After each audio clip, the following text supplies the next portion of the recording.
Yo, there's this meme going around right now where it's like how dudes create friends at HBCUs. Dude walk by, they like, what's up? The second day he walked by, he dap him up. Third day, he like, bro, you going to this party, bro? I'm like, it's real quick. Hi everyone, I'm Melanie Eddy. I'm Speight. And you are watching another episode of your new favorite show, Life Lessons. We are here to help you do life. And today we're going to do something a little different. I know you guys were excited about the Becoming a Woman episode. So, Derek, what are we going to do today? We're going to talk with the fellas today. Oh. We're going to talk about that transition from being a boy and transition to being a man. Talk about society's expectations of what a man is. We might even dabble a little bit about relationships and stuff, but we got an interesting show going on today. Watch. Yeah, so this is the men's episode, so stay tuned. Women, you might also want to tune in. You might learn a few things. But before we get started, we have some amazing guests today. Derek, go ahead and introduce them. We got my boy over here, KT, here to talk to us. He's an entrepreneur and an artist. We got Chase Price. He's a firefighter, and he's a partner of NCRF through the Foundation Clothing. They got some hot stuff. You may want to check it out. Yes, indeed. On Foundation Clothing. Yes, indeed. And we got Eddy Zapata here, screenwriter. He's done things from commercials to film. He's awesome.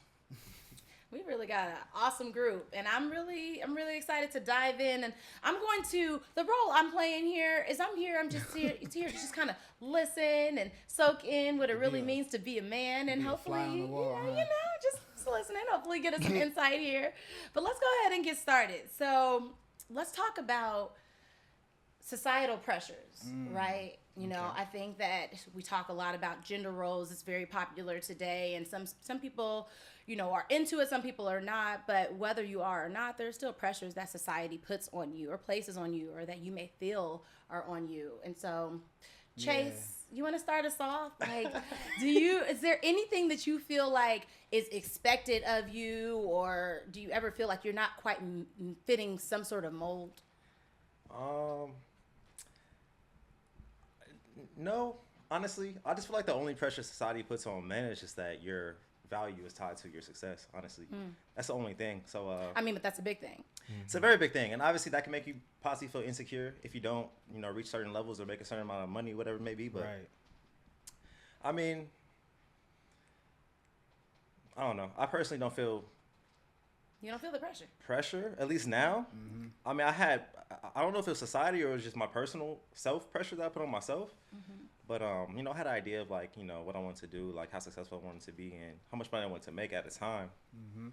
But then again, I'm not sure if it was societal because that number completely changed from the 18-year-old self to now.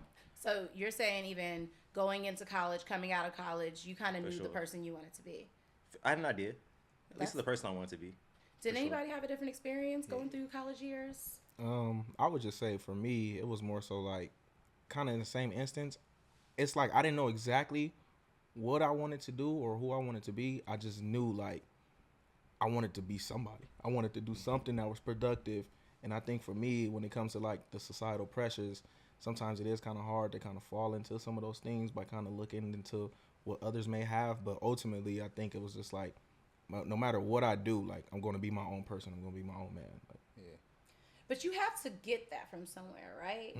So maybe you guys had influences. Like talk about, the type of influences you had growing up that helped you to feel secure in the person that you are today. The societal pressures that come with like even like the different demographics of where you grow up can kind of put something on you too, because depending on sometimes you grow up in a rougher area and they might have this to be a man you got to be this tough, you should be able to fight like this or hold your own in these areas, but in areas where it's not that tough you don't have to think about that. So it's always something different that still might be put on top of you, but like KT said, like regardless, growing up I'm gonna be me, I'm gonna be the man that I'm gonna come out to be and how it is. But your demographics might change all that, you know, what they think of that, because how you grew up, like, parents might even instill stuff in your head of what you should be as a man because of stuff that they went through, or the women that may be in your life, whether it's your sister, cousin, auntie, grandma, Yeah. somebody, some woman is going to tell you, just because some dude did them wrong, they gonna be like, don't talk to women like this. Yeah. They ain't gonna tell you what they said to him. Right. That's true. Eddie, what has been your experience? So I think when you mentioned like in college, like what was the experience like?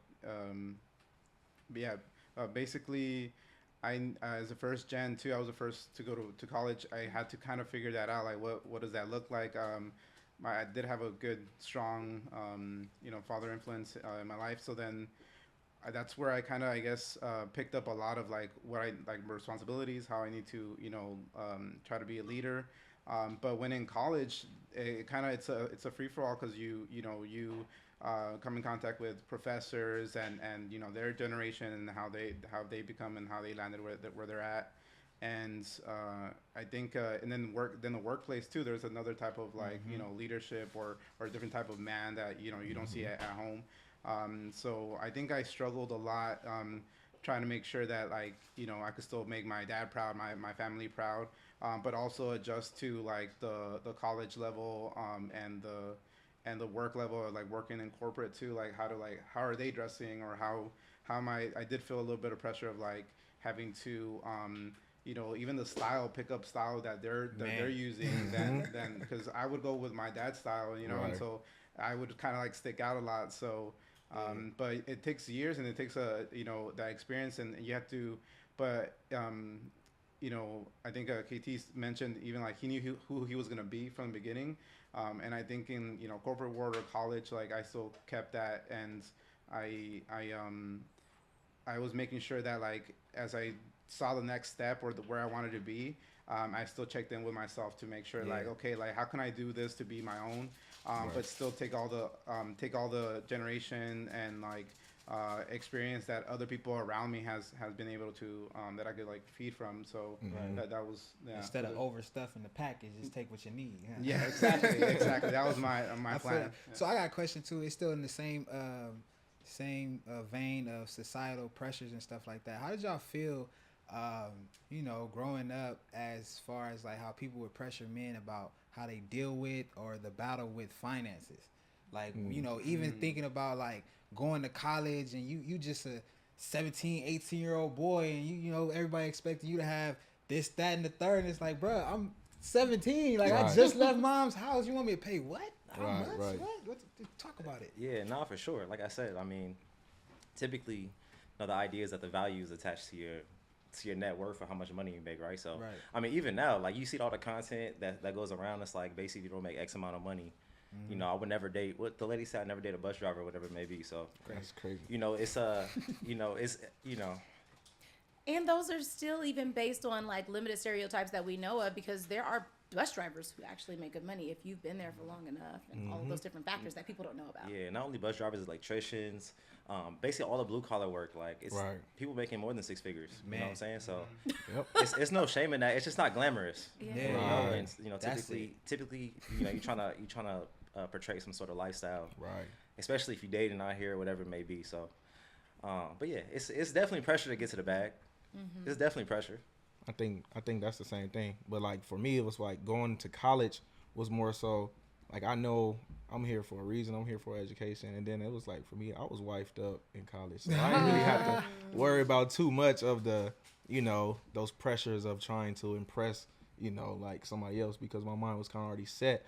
But I do see how people move and kind of maneuver themselves to set themselves up to where they can be like, I guess you can say, in that light, to be able to receive some of that attention and things of that nature when it comes to the finances. And it was like, for me, I just knew like, bro, I'm from Compton. My parents ain't got it like that. Like my mama, she drive buses. So like, it's like she got a cool bag, but it's one of those situations where it's like when I was out in college, I had to kind of like make sure, I always told myself like, I don't want to be calling home asking for money. I want to be able to get it on my own, because I already know my parents dealing with their own stuff. My dad dealing with 2 other little boys that he got to raise up. Right. My mom, she's dealing with she got her life, So it just came down to like, no matter what, I'm gonna make it happen. I'm gonna try to figure it out. And that's interesting. So how did you fight the the tendency to compare yourself to other people or other men. Oh, okay. Keeping up with the Joneses. You already know, like he said, like he was talking about. Eddy said the fashion. Like he was saying, he was trying to keep up and dress like his father. But then you got other people saying, oh, they come out with this fit on or this suit on, or they got them Travis Scott Nikes, and it's like, man, them fly. I want something. You be like, damn, it cost that much. I don't know. I've always, when it comes to the fashion aspect, I pretty much always kind of been myself and knew what I like. My dad kind of same thing. He used to dress me up in the pro clubs or the little plaid shirts with the boot cut jeans. I'd be like, Dad, why you buy me boot cuts, bro? Like, where the straight legs at? But it was like, I kind of developed my own sense of style and just like my own person, because I never been a follower. Like, I always kind of been like, not to even be like on the cocky stuff, but I always been like a trendsetter. Like, even back in high school, I had like certain sayings and different things that I had like the whole school saying, and just like people kind of like, they just gravitated me. So ultimately, it was one of those things where it was just like, I was always kind of my own person. So when I did see other people kind of moving a certain way, I wasn't really pushed to like, oh, I want to be like that. Sometimes it may have been like, oh, dang, that's kind of cool. Like, I wouldn't mind having that or doing that. But it was nothing that really, I would just sit there and just be like, oh, I have to do that to fit in, or, you know, I was always kind of my own person. Was it ever a thought like, because like we talking about growing up and then society's expectations still, but like, was it ever a thought like, I don't have this yet, you know? Because sometimes you might be in your circle, somebody might have a car, but you don't have a car. Somebody might have their own place, but you ain't got your own place. You still staying with moms. Like, did y'all ever feel that pressure in that way too? Like, or was it just like, still like, I'm not worried about that. Chase is smiling. I mean, I think to a certain extent, of course, like you don't feel pressure, especially if you see some people like leveling up. But I wouldn't say it's pressure though. Like, to me, it was more like inspiration, honestly. Yeah, and especially if it's your man's, you happy for him, like, for sure, right? Always happy. But it's like, hold on, like I gotta get in my P's and Q's. Like, it did nothing but inspire me, motivate me, right? Tap in, huh? I mean, that's why the pressure word, no. But then again, it was like, all right, we gotta figure this out for sure. I think I did have a little pressure in that aspect, because like when I was going through college and stuff, one of my closest homeboys, he like blew up on YouTube with his girlfriend. They had a little YouTube channel, stuff like that. Had like 1 million subs. So like when I come home from the summer, he ended up moving to Vegas. I'll be in Vegas with him the whole time. Like, we out there like having fun on the strip. I'm like, I got my own money, but he like, bro, nah, I got you. I got this and that. And I'm just in my head like, man, I'm trying to get that. You feel me? Y'all making how much? What? Just for recording videos? So it's like seeing him be like 18, 19, living in this 5-bedroom house. And then some of my other friends that also did YouTube, living in little condos, things of that nature. It put a lot of pressure on me to be like, dang, what am I doing? But I had to also realize it was one of those situations where it's like everything is on God's timing. And it's like, it's their time right now. Like, I'm going to get there. My journey might be a little different, but I know I got a goal and I know I want to achieve it. So it's going to be a little bit more stressful for me, but I'm going to get there eventually, you know? Yeah. But those pressures definitely do arise when you're around those people.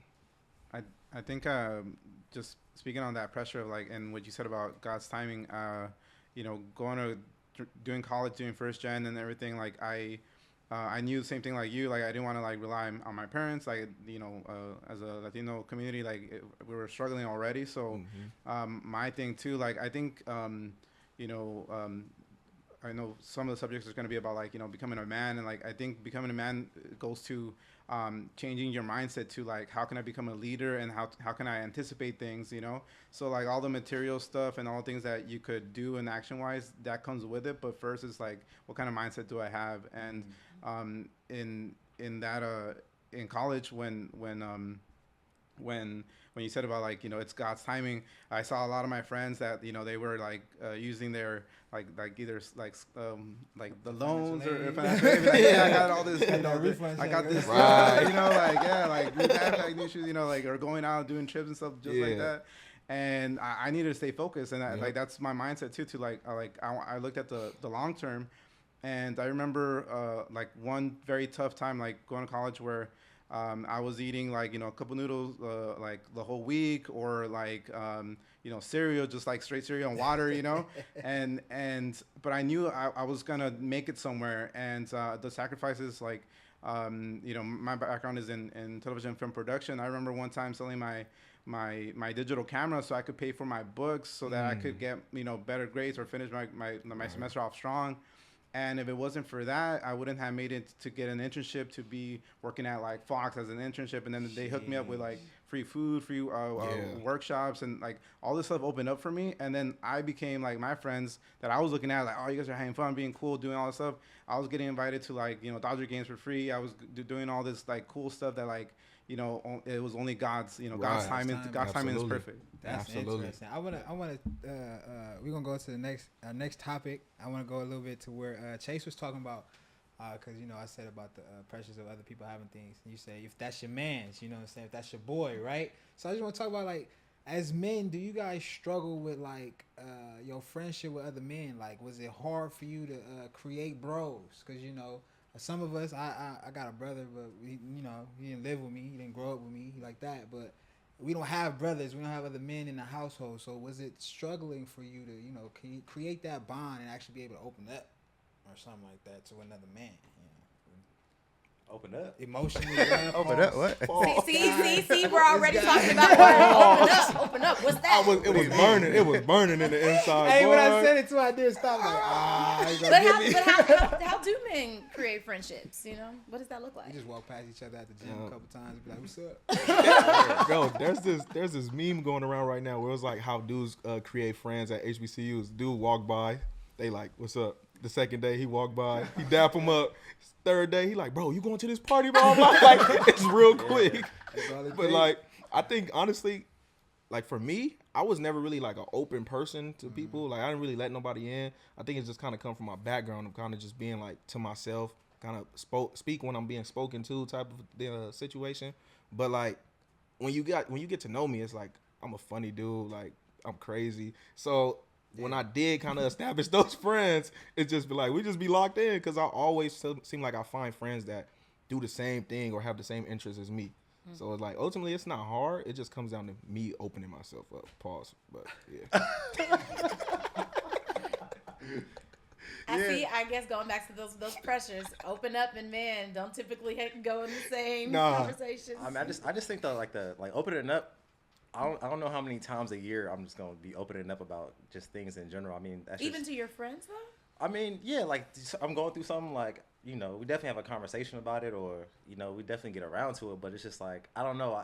I feel like men are just kind of simple for the most part. Like, you know, I don't have to talk to my bro about something that happened at work. Like, right, you know what I'm saying? Like, that's facts. I just don't. Is that what you're saying, that women spend their time talking? No, I didn't. I'm not saying that. I'm not saying that. But men and women are different. So, yeah, no, I'll be, like I said, we're not on that. See, there's no judgment here. I said Right. I'm here just to absorb. Yeah. I'm not gonna debate anybody. Yeah, no, I just think dudes are simple, man. Like, you know, I see when I see you, Tatan, when we link, it's love. Yeah. And if you really need to talk about something to somebody, like I'm sure somebody, or hopefully you have somebody you could give a call to, rely on. You know what I'm saying? But Hopefully, yeah. Right. Yeah, but opening up, that's like, man, like, what we doing here? Wow. That's a couple. It's just we opening it up, but it's like, if your boy calls you crying, like you ain't. Oh no, someone must have cracked off. Then someone must have been very, very serious. Like I'm thinking, because I mean, another big topic these days is mental health, and one may wonder, if your mental health sometimes is failing or falling apart because you're not able to express yourself or be emotionally expressive or be vulnerable. All these words that tend to be off limits when you talk about men. That's why they got gym memberships. But, to an extent, though, I think like now it's actually kind of better when it comes to like expressing yourself, being able to call on some of your homeboys and actually like let them know what's going on. But I do think like for men, sometimes our numbers are limited with like some of the amount of friends that we have. Like I can 10 fingers, like 10 friends that I probably know I can like maybe call and really talk to. Out of that 10, probably like 5 that I really can like call and just like, I mean, that's still really express myself to. Yeah, but that might be a little rare though. Like I don't know. Would you guys agree? 1,000%, bro. 1,000%. I just want to be clear. Like opening up is completely fine too. Right. Like obviously, like, you could be vulnerable. You could tell your mans I love you, whatever. Like that's perfectly fine.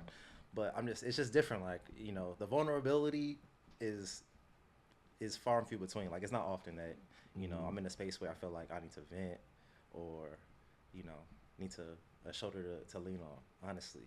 So I think Eddie, that's what are your also thoughts? instilled in us too. Yeah, Eddie, what's up?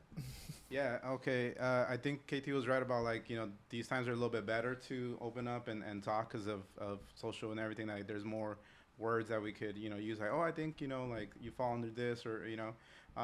But I think it is hard to open up.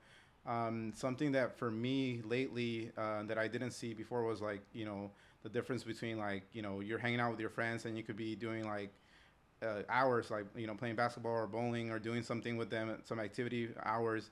But if you're not really, like, sharing or asking questions to get to know them, like, at the moment of their state, then, you know, then it's not really, like, you know, you're not creating that bond so that you could be open to them, maybe, you know, baby steps in the future, right? And I think that's something I realized, like, soon, like, I mean, recently, that it was, like, quality time. That's what quality time is, like, asking, you know, like, you know, what, like, it's not like your favorite color, it's more like, you know, how are you doing right now, like, what's what type of, like, music, TV shows are you, like, watching currently, or, like, who are you now, not like, you know, the friend that you met at the gym or at school. Like, yeah, he was at one time, you know, a certain person you're able to bond stuff with, but now you're trying to find, you know, more. And I think that helps you in the future open up. And in my community, my circle of friends, I could talk to a lot of them, open up about everything, and like, you know, the mental health stuff, issues, like, a lot of them own businesses, and so, like,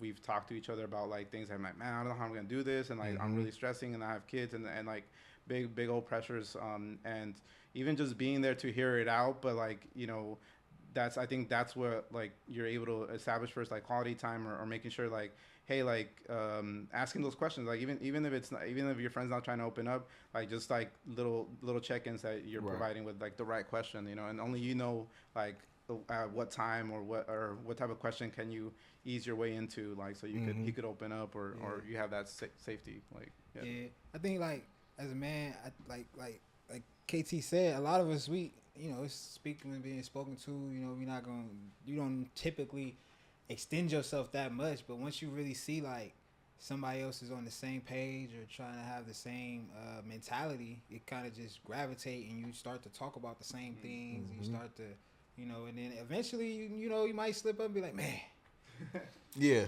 today was tough. Yeah. You be like, oh, we ain't never had this conversation before. Like, all right, but you obviously, you, once you get used to him, you just see it, like, okay, the homie needed to vent. You know what I'm saying? He couldn't say that at home to his wife, or he couldn't say that around anybody else, and he felt comfortable to say that around me. As boys, it's just like, vent. I ain't gonna judge.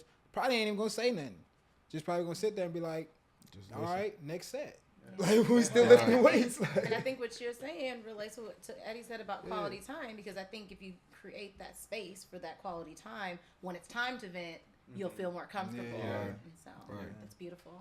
That's right. Oh, did I say a girl word? Beautiful. That's beautiful. You gotta be like, That that's is tight. beautiful. Okay, my bad. I'm playing. That's tight. That's what's up. That's what's up. Yeah. You're hilarious. Yeah. So when it comes to, when we talked about, you know, opening up already and being emotionally expressive, let's get into another topic.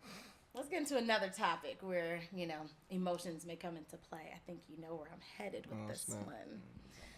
Let's talk about relationships and love and forming relationships. I know what that's like from a woman's perspective and what I am looking for and how I approach it. But I just want to hear some of your perspectives on how you approach developing connections with potential partners.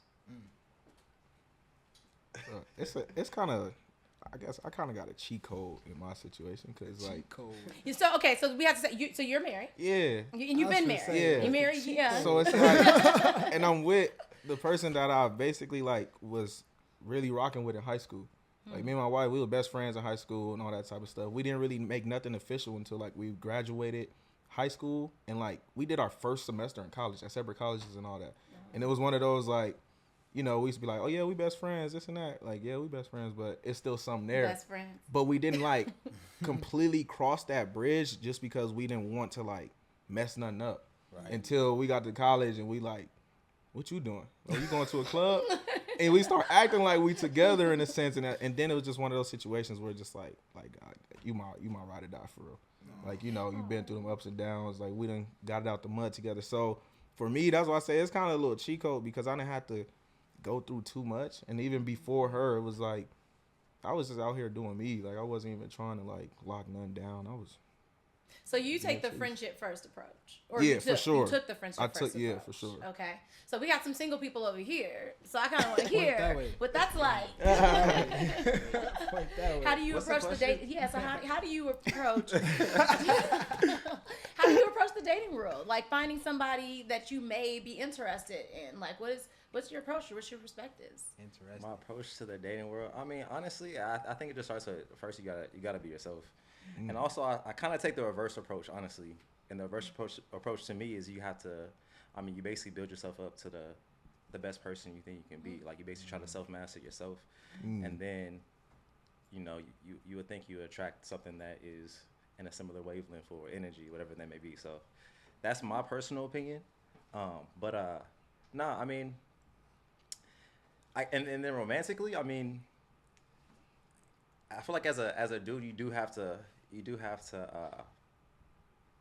play the traditional role to a certain extent.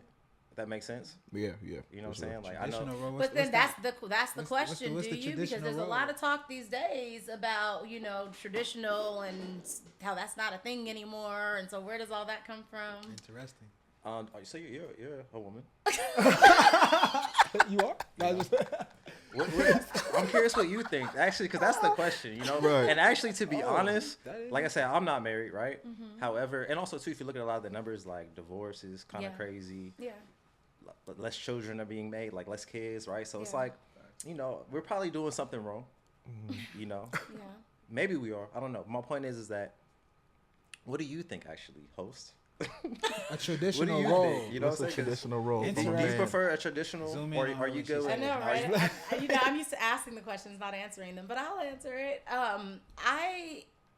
So the way I was brought up, because my mom always told me, a man's job is to approach, a woman's job is to be approachable. Now, I know that society evolves, different people have their different ways of doing things, but what I've been hearing a lot from women lately is that men aren't really doing the approaching anymore. And so I don't know if that's just if that's a thing or if that's a perception, but I'm hearing it more and more that men want you to approach them, or they want to be 100% sure that you're interested, and so they wait until you make the first move. And so this whole kind of nobody's really making moves. I think it's one of those situations where, like, I kind of see that hand in hand with certain people, or like some of my homeboys on the approaching aspect. It's like sometimes, like, if we somewhere and they see like a girl or something, and they be like, I was like, go talk to him. But it's one of those, like, I think it's a deep thing on, like, I ain't gonna necessarily say they're scared of rejection. I think they're scared of how they're going to get rejected. But that's the thing.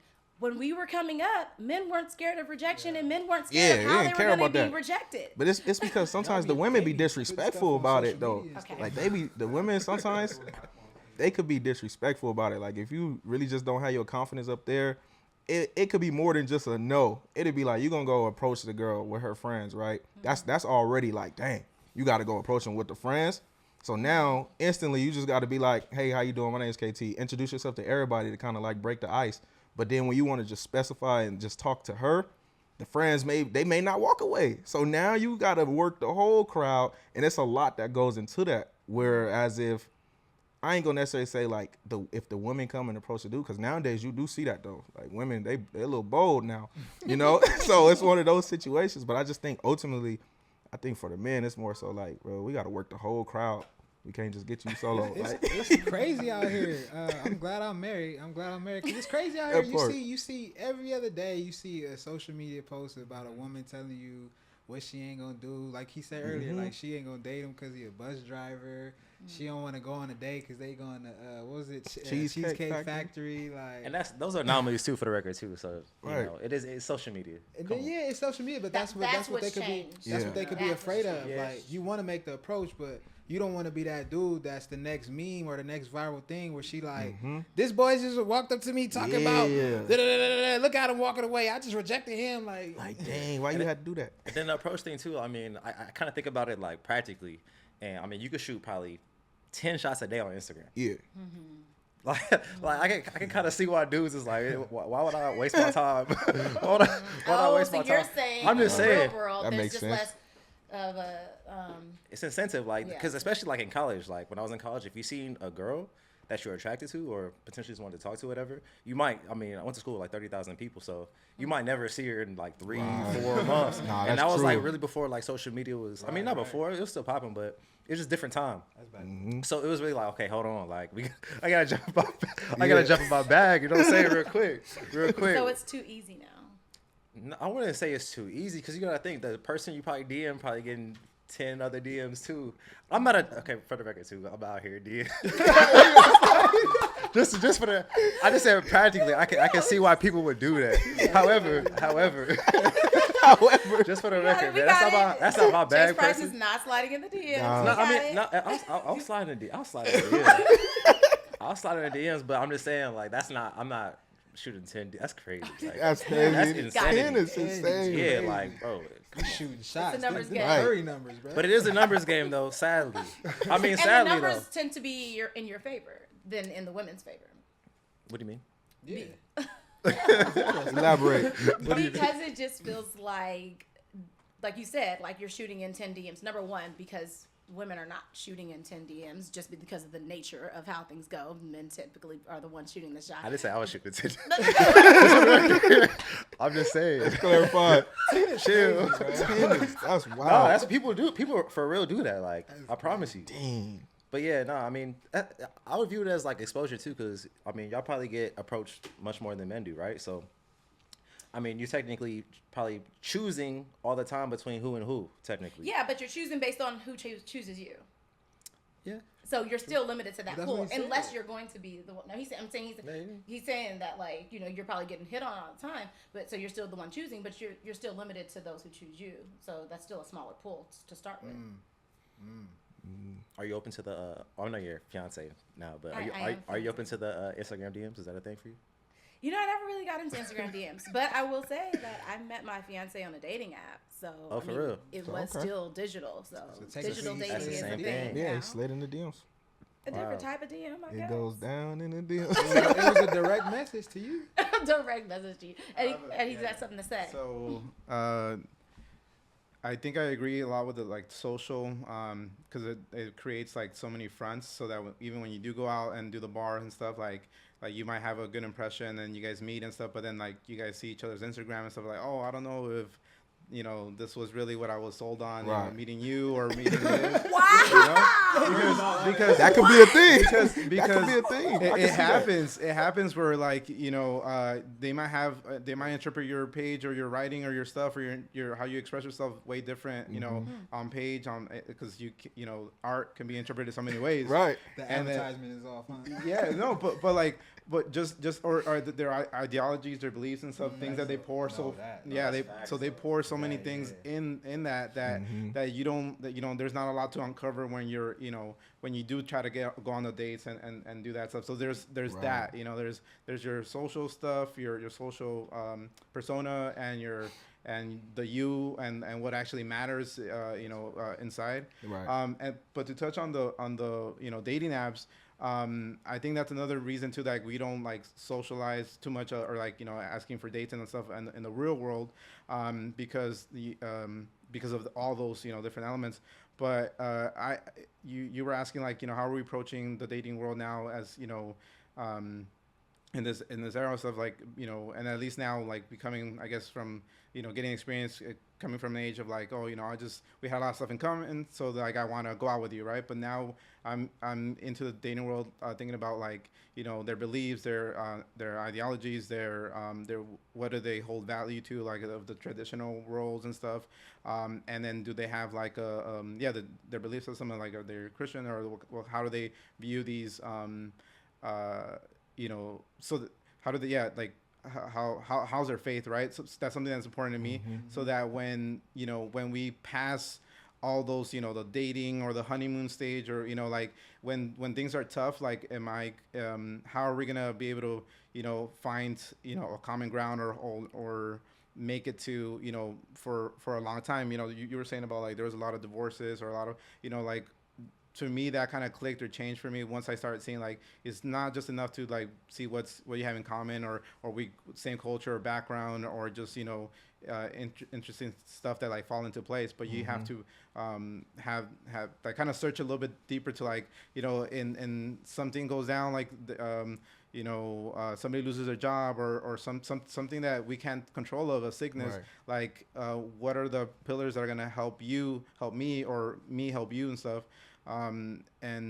And the dating world too, like that kind of helps. Like you start seeing right away, like instead of social, you kind of post just to express yourself. Right. And social for me recently has been like, I mean, on the dating apps, you get to say what your beliefs, your what you're looking for. You become basically more detailed, and more. You're trying to put more to the core of what you're trying to feel and find for that somebody. So then I've been hearing a lot of like, oh yeah, I got married because of Bumble, I got married because of Hinge, and like these dating apps, right? And me right now as a single guy, going on these dates, I have had some good luck where I meet somebody to have a long-term relationship sometimes and stuff. So I think that's how I'm kind of I also, back to the social stuff, it makes it harder for me to go to like a bar or a club, and like because they're asking different questions because of social, or because of of dating apps. It just kind of mixes up a little bit, where I'm not sure how to approach sometimes the woman in that sense. So what I think I'm hearing is that digital dating is just more efficient, and so that's more so the preference from a man's perspective. But what's crazy though? It's like Chase was taking the mic. Oh no, I just wanted to be clear. I don't know if that's the preference per se. Okay. I think that's just the reality what we're in though. Yeah. Okay. It's just It's still. Yeah, go ahead. I was gonna say that's still interesting, because either way, whether you walk up to her on the at the club, or you see her at the mall or whatever, or you see her on the app, or y'all converse, it's still like he said, like it's different ideologies and stuff you need to have, because like I'm married with kids, you know what I'm saying, and it's like that woman is gonna help you raise these kids, and you don't want to choose somebody that's like, I want the kids to be to bed at 8 o'clock. It's like, nah, they can stay up till 10. Well, y'all gonna be arguing over that. It's like, I want them to grow up and go to this school. I want them to go to this school. There's certain things that you really got to figure out, because still, like he said, faith is real big. That's real big, because if I wake up Sunday morning and I start getting ready for church, and you rolling over and you ain't getting ready, we gonna have a long conversation about that. Like, that's big. Like, so either way, you still gotta look. I think that's kind of what you were trying to go for. Like, what is it that you're looking for? Like, That's to answer that. And I was just gonna say, I think it's crazy how like times change, because for the longest, like I was the youngest in my family, like so I had like all older cousins and stuff like that, or even my dad. And I remember like in Compton, like the 4th of July, I used to have the block parties. So I'm probably like 10, 11 years old with my cousins that's like 16, 17. We walking on the block party, and they just like, oh, look at that girl, let's go talk to these girls. And me being young and being timid, it's like, they like, nah, bro, you can't be scary. I'm gonna go back. I'll tell your dad that you was scared to talk to these girls. Hey, you need that though. You need that. And you got, but that's the thing that kind of prepare you to be like, dang, okay. Now when I got older, I got to high school, it was nothing for me to go and like approach girls, because it was like, it was already instilled in me from when I was young. I couldn't be like no punk or anything, you know? You were socialized that way, right? To have tough skin. KC, you how old are you? Like 27. 27. You married, right? Mm-hmm. How old are you? 31. 30. 30. So was it like, for all you guys, like, because I got married, I was 23. Like, do you feel like by a certain age, if you not 31, like, do you feel like if by 35, if is something wrong with me, or is it like, do you feel like it might be pressured? Nah, there we go again with that too. But society, like, wise, other people might still look at you and be like, dang, you 35, you ain't married. I don't think the perspective is that way towards men, though. Yeah. That perspective is that way towards women, but I don't think you're really viewed that way. I feel it's Go the ahead. opposite for us, for sure. He passed the torch. He's like, no, I'm a play. Oh, go ahead and hand this one off.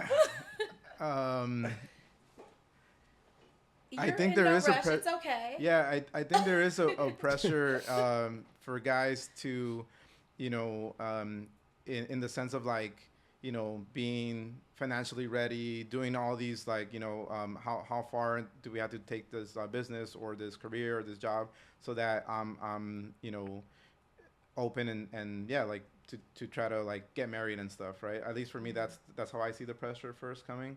Because I know like when you meet the right one, it doesn't matter like, you know, like where you're at in life, you know, you could keep going together and stuff. But I think in the society like now, you're definitely you know, like getting pressure to like yeah, do you have enough to support, you know, a household, your partner, and you know, children, you know, and nowadays, you know, at least for me and the dating world, like, you know, we have like two wars going on, another war coming up, you know, and inflation, all these, you know, and every time you think you're ready, you know, then you know the interest rate for getting a home, you know, for your program goes back up, you know, like and so that's the type of pressure that I feel. I know that people are gonna be understanding if you know you're gonna go date somebody or be in a relationship with somebody.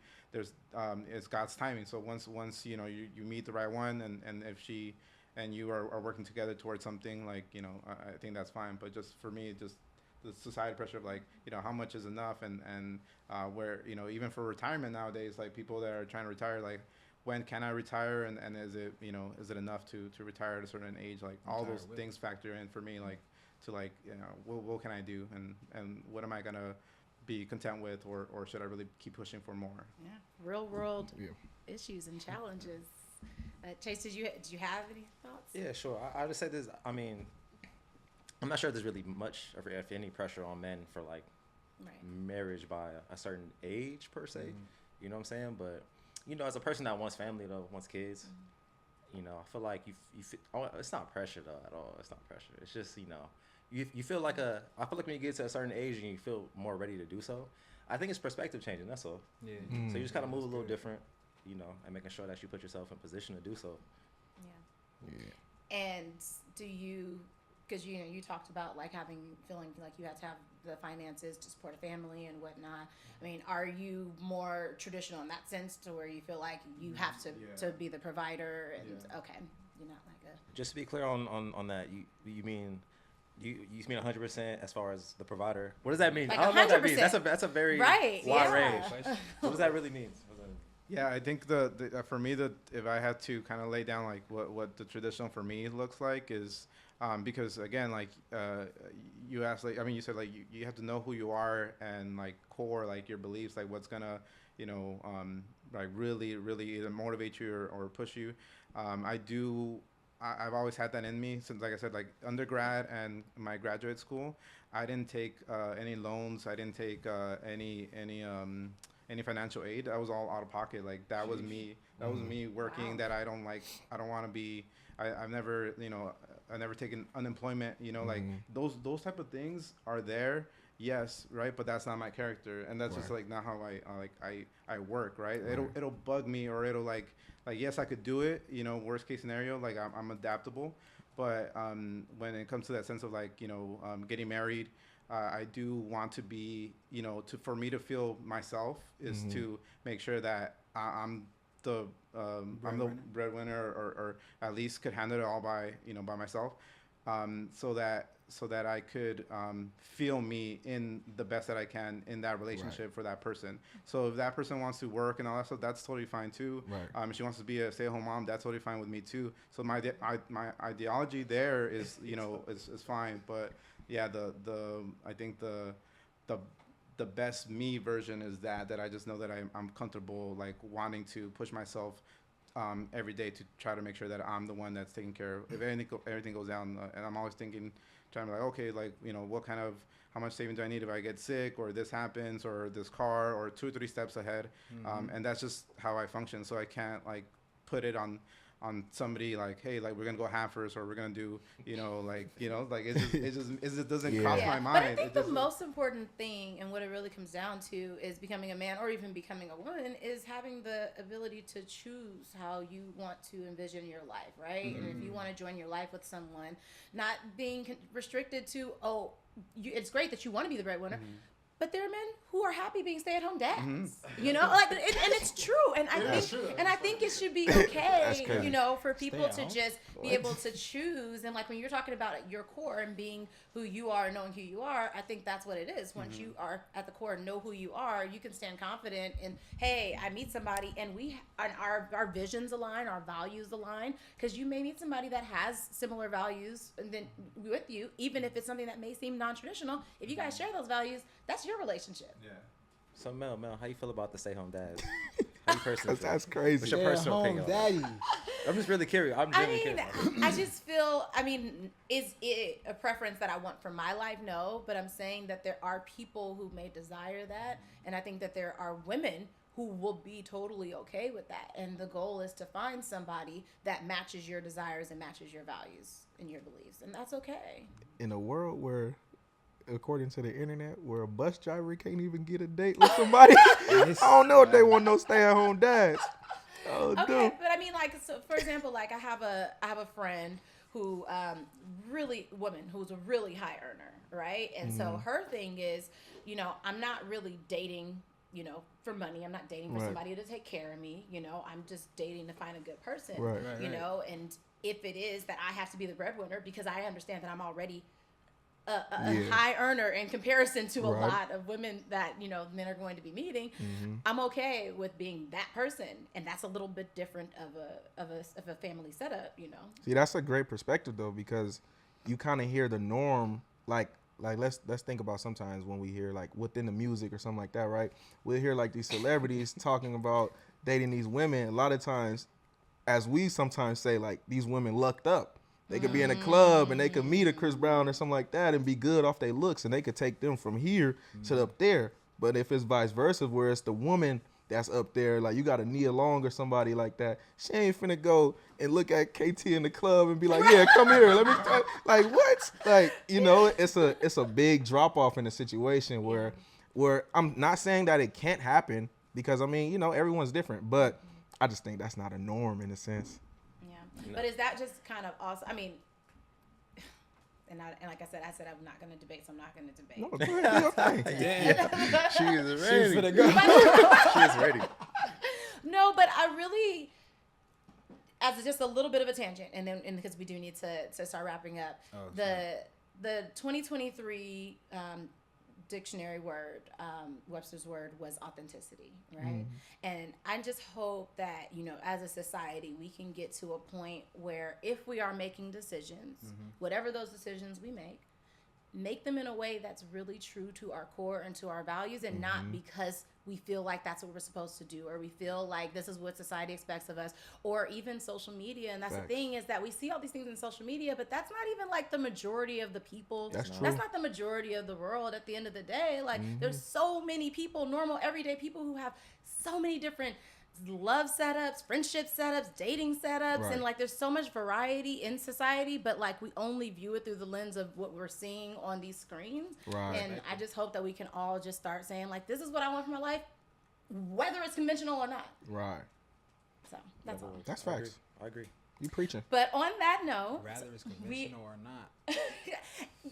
Ain't nobody finna say that out loud. Yeah, but on that note, we're going to start our last portion of the show, which is our wrap up, where we kind of wrap up thoughts and perspectives and whatnot. We talked about the societal pressures of becoming a man and being a man and what that looks like. We talked about friendships. We talked about relationships. And we just want to know from you guys, is there any other topic that you'd like to throw out there, or advice or insight to our listeners and our viewers about what becoming a man looks like for you, or how they should go through that process? I would just say, like, for all the men out there, you know, young men growing up, walk in your own lane. And I just think the biggest thing is figure out what it is that you want to do and just go after it. Most importantly, like, try to work on yourself first. Try to build on yourself first before you even try to, like, take a dab into anything. Because ultimately, if you don't know who you are, or if you don't know what it is that you want to do or bring to this world that we live in, it's like, how can you please someone else, or how can you be like, as I like, you know, just on the religious aspect, like a servant to someone else? You know, I feel like all of us are here for a specific reason. We all have some type of goal that God has placed us here to achieve. And ultimately, I just feel like you got to find yourself to be able to really like tap into like your higher self, if that makes sense. Makes perfect Come on, sense. KT. Thank you, KT.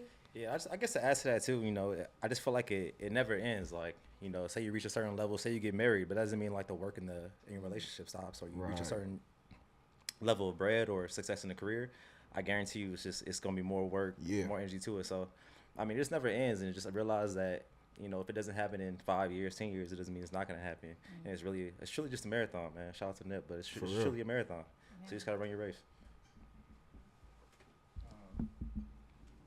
I think I would just tell people to give themselves a little bit of grace for that time for them to grow into it, have the maturity, and like make sure you're checking in to see how you're maturing. But yeah, don't be so hard on yourself. You know, like yeah, 5 years, 10 years ago, I didn't know I was gonna be in the certain positions that I'm in right now. But you know, I just kept trying to be like, okay, you know, like I checked in with how am I seeing things, how am I envisioning things, and that helps, you know, to form your future self of like what type of man you're gonna be. So yeah, just give yourself that time. Yeah. Do you have any final words? I would say don't leave it at I don't know. It's gonna be a lot of things that you occur in life that may be tough, might be a struggle. Just don't leave it at I don't know. There's almost always a way to figure something out. You might have to ask your big homie, your brother, your dad, somebody. You might have to ask for advice, but just don't leave it at I don't know, because 9 times out of 10, as a man, if something happened, they gonna look at you. And you can't turn back to your kids and be like, I don't know. Can't turn back to your wife and be like, I don't know. So continue, like you said, give yourself the time, continue to work, and just figure it out. You'll be all right. You'll be all right, man. Hey, you know what? That was great. Just want to say thank you to y'all for coming through and being a part of this episode of Life Lessons. And we want to say thank you to you, the viewers, for tuning in. And we always want to hear from you. So I know you're going to go in the comments. Tell us what you think. Tell us what you'd like us to cover. We talk about all areas of life. So we'll cover it. Once again, I'm Melanie Eke. And I'm Derek Speight. You're watching Life Lessons on NCRF TV.